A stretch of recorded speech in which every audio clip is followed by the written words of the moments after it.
శ్రీమాత్రే నమ. జయ గురు దత్తాత్రేయ నమ. ఈ వీడియోలో మనం 2025వ సంవత్సరం జూన్ నెల మాస ఫలితాలు తెలుసుకునే ప్రయత్నం చేద్దాం. మరి ముందుగా ఈ నెల ప్రారంభంలో ఉన్నటువంటి గ్రహస్థితి పరిశీలించినప్పుడు మరి కుంభరాశి అందే రాహుగ్రహం ఫ్రెష్గా మే 18నే రావడం జరిగింది. సుమారు 1.5 సంవత్సర కాలం పాటు రాహు కుంభరాశి అందే సంచారం జరుగుతుంది. ఇక మేషరాశిలో షష్టగ్రహ కూటమి విడిపోయి సింగిల్గా శని భగవానుడు ఒక్కడే మీనరాశిలో సంచరించడం జరుగుతుంది. ఇంకా 2.5 సంవత్సరాల పాటు అదే రాశిలో అటు ఇటుగా వక్రించినప్పటికీ అదే రాశిలో సంచరించడం జరుగుతూ ఉంటుంది. మరి మేషరాశిలో శుక్రుడు, వృషభ రాశిలో రవి బుధ గ్రహాలు, మిథున రాశిలో మరి కొత్తగా మారినటువంటి మే 15 నుంచి అదే రాశిలో సంవత్సరం పాటు గురుగ్రహ సంచారం మిథున రాశిలో. ఇక కర్కాటక రాశిలో ఈ నెల ప్రారంభంలో కుజుడు జూన్ 6వ తారీఖు వరకు సంచరిస్తూ జూన్ 6 తర్వాత సింహరాశిలోకి ప్రవేశించడం జరుగుతుంది. మరి చివరగా సింహరాశి అందే కేతుగ్రహ సంచారం ఇంకా సుమారు 18 నెలల పాటు అదే రాశిలో సంచరించడం జరుగుతుంది. అయితే ఈ నెల ప్రత్యేకత ఏంటంటే ఈ నెల ప్రారంభంలో గ్రహాలన్నీ రాహుకేతువుల మధ్య ఉండిపోవడం వల్ల ఒక విధమైనటువంటి గోచారరీత్యా కాలసర్పదోష ప్రభావం ఏర్పడింది. అలాగే వృషభ రాశిలో రవి బుధుల సంచారంతో బుధాదిత్య యోగం ఏర్పడింది. కర్కాటక రాశిలో కుజ చంద్రుల ప్రభావంతో చంద్రమంగళ యోగం ఏర్పడడం జరిగింది. ఈ 3 యోగాలు కూడా ఎంతో కొంత వివిధ రాశుల వారి మీద ఎక్కువ ప్రభావాన్ని చూపడం జరుగుతుంది. సింహరాశి వారికి జూన్ 2025వ సంవత్సర మాస ఫలితాలు తెలుసుకుందాం. ఈ నెల ప్రారంభంలో సింహరాశి వారికి గోచారరీత్యా 1-7 స్థానాల యందు కాలసర్పదోషం అన్నది గోచారరీత్యా ఏర్పడడం జరిగింది. దీని ప్రభావం వల్ల ఏంటంటే లగ్నం రాశి సింహరాశి వారికి ఎక్కువ వారు తీసుకునే నిర్ణయాల వల్ల ఇబ్బందులు కలిగే అవకాశం ఉంటుంది. ఎవరినైతే మీరు బాగా నమ్ముతారో వారు మీ యొక్క రహస్యాలని బయటకు చెప్పి మిమ్మల్ని వెన్నుపోటు పొడిచే ప్రయత్నం చేస్తూ ఉంటారు. ఇక సప్తమ స్థానంలో ఉన్నటువంటి రాహు ప్రభావం కూడా మీకు సొంత వ్యక్తులు మీరెవరితో అయితే రాజకీయాలు నడుపుతూ ఉంటారో అది భార్య, మీ యొక్క శ్రేయోభిలాషులు, అలాగే మీ యొక్క పార్ట్నర్సు మిమ్మల్ని డామినేట్ చేయాలనే ఉద్దేశంతో ఏదో ఒక లోపాన్ని, ఒక బలహీనతని, ఒక మైనస్ని తీసుకొని మిమ్మల్ని పబ్లిక్లో అన్పాపులర్ చేయడం జరుగుతూ ఉంటుంది. సో దానివల్ల మీరు పోటీ నుంచి తప్పుకుంటే మీ యొక్క స్థానంలోకి వారు రావాలనే ప్రయత్నం జరుగుతూ ఉంటుంది. అంటే ఈ సమయంలో మీరు మీ యొక్క ఉన్నత స్థాయిని, ఇప్పుడు మీరు సాధించినటువంటి స్థితిని జాగ్రత్తగా కాపాడుకోవలసి ఉంటుంది. అంటే మీకు సంబంధం లేకపోయినా నిరంతరం మీ చుట్టూ ఒక నిఘా ఉంటుంది.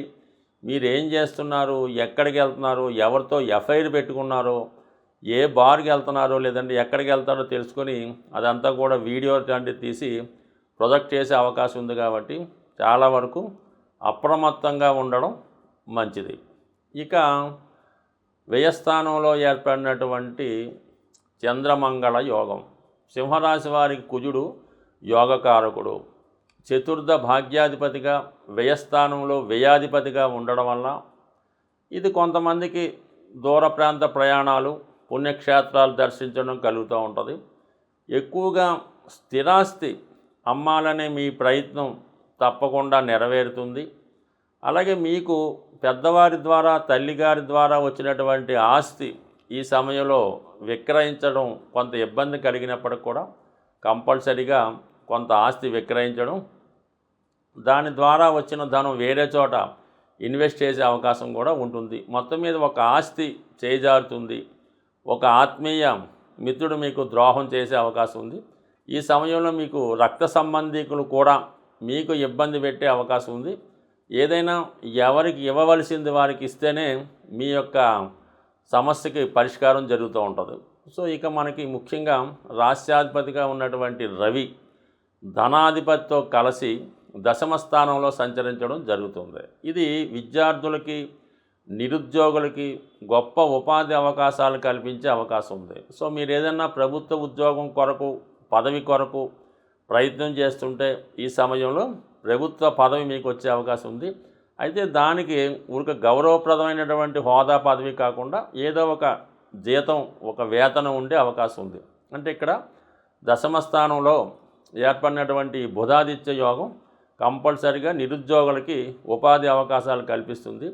మీలో ఉన్నటువంటి టాలెంట్కి తగిన గుర్తింపు కూడా రావడం జరుగుతుంది. సో ఇవన్నీ ఒక ఎత్తు అయితే, లాభస్థానంలో అంటే మనకి మే 15 నుంచి 11వ స్థానంలోకి మారినటువంటి గురుగ్రహం అదృష్టవశాత్తు మీకు రాబోయే సంవత్సరం అంతా కూడా మీరు ఏ ప్రయత్నం చేపట్టినా చివరి నిమిషంలో అయినా ఆ భగవంతుని యొక్క సహకారంతో, మీకన్నా ముందు పుట్టినటువంటి మీ పెద్దవారి సహకారంతో, లేదా మీ కడుపున జన్మించినటువంటి మీ పిల్లల యొక్క సహకారంతో, లేదా గత జన్మలో చేసుకున్నటువంటి మీ పుణ్యఫలం ఎల్లవేళలా మీకు సహకరిస్తూ ఉంటుంది. ఒక జాతకంలో అతనికి అదృష్టం ఎప్పుడు వస్తుంది, అతని జీవితంలో ఎప్పుడు స్థిరపడతాడని మనం చూసినప్పుడు కంపల్సరీగా 11వ స్థానంలోకి గురుగ్రహం వచ్చినప్పుడు మొత్తం మీ జీవితంలో కష్టపడిన ఫలితం అంతా ఆ సంవత్సరంలో మీకు రావడం జరుగుతూ ఉంటుంది. సో ఇది ఈ జాతకుడికి ఈ నెల నుంచే స్టార్ట్ అయినటువంటి అదృష్టయోగం. ఇంకొక విశేషం ఏంటంటే చాలామందికి చాలా పూజలు, వ్రతాలు, హోమాలు చేసామండి, దానాలు చేసాం, ఏ ఫలితం రాలేదంటారు. అటువంటి వారికి కారణం ఏంటంటే గురువు యొక్క దృష్టి రాశిపైన ఉంటేనే మనం చేసిన పుణ్య కార్యక్రమాలు ఫలిస్తూ ఉంటాయి. ఇప్పుడు గురువు 11లోకి వచ్చాడు కాబట్టి గతంలో మొత్తం మీరు చేసిన పుణ్య కార్యక్రమాలు, గత జన్మలో చేసినవి కూడా ఈ జన్మలో అనుభవంలోకి రావడం జరుగుతూ ఉంటుంది.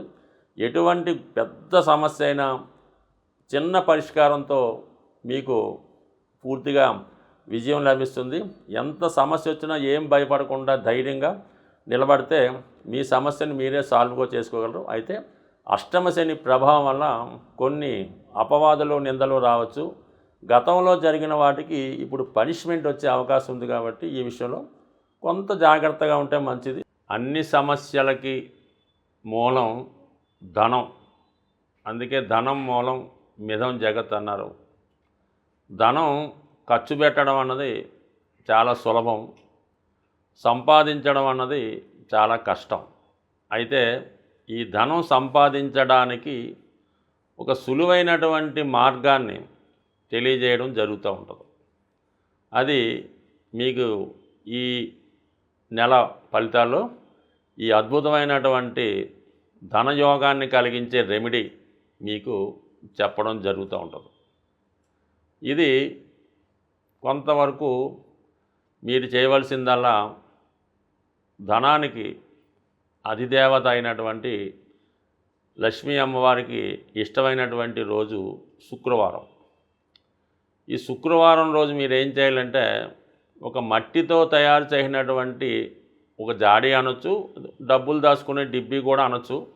పూర్వకాలం మట్టితోనే తయారు చేస్తూ ఉండేవి ధనం దాచుకునేవి. అందుకని ఈరోజు కూడా పాత ఇళ్ళై పడగొట్టినప్పుడు, తవ్వినప్పుడు దొరుకుతూ ఉంటాయి కొంతమందికి. అటువంటి మట్టితో తయారు చేసినటువంటి డిబ్బీ ఒకటి తీసుకోండి శుక్రవారం రోజు.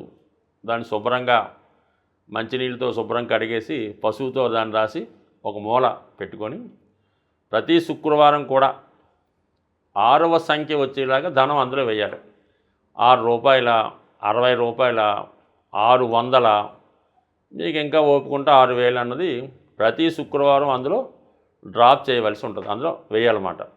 పక్కన పెట్టాలి. అది దేవుని దగ్గర పెట్టడం, నమస్కారం పెట్టడం. అయితే ఈ శుక్రవారం రోజు మిగతా డబ్బులు మీరేమీ కూడా ఖర్చు పెట్టకూడదు. ఇందులో వేసిన 6 రూపాయలు మాత్రమే అందులో వేయాలి.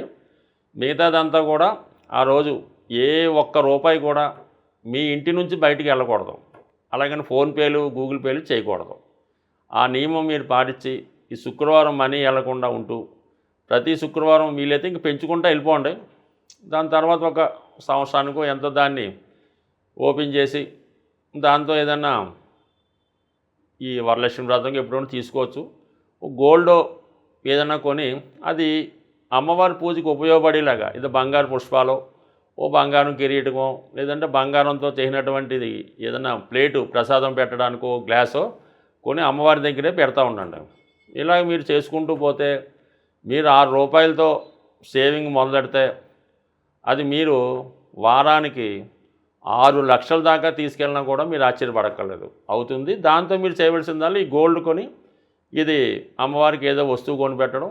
మళ్ళీ మీకు బాగా మీరు దాన్ని మళ్ళీ మీ ఇంట్లో ఒక అమ్మాయి పుడితే ఆ అమ్మాయికి, అంటే అమ్మాయి కూడా లక్ష్మీ స్వరూపం కాబట్టి ఆవిడకి మీరు అవి కానుకగా ఇవ్వచ్చు, బంగారు ఆభరణాలు కూడా ఇవ్వచ్చు. బట్ ఏదన్నా ఈ శుక్రవారం 6 సంఖ్య ఇది కాకుండా మిగతాది కూడా బయటికి వెళ్ళకూడదు. ఇంకా అది ఎంత గొప్ప అవసరమైనా సరే అక్కడతో శుక్రవారం నాడు స్టాప్ చేసి శనివారం మార్నింగే పేమెంట్స్ మాట. ఈ విధంగా చేసి చూడండి.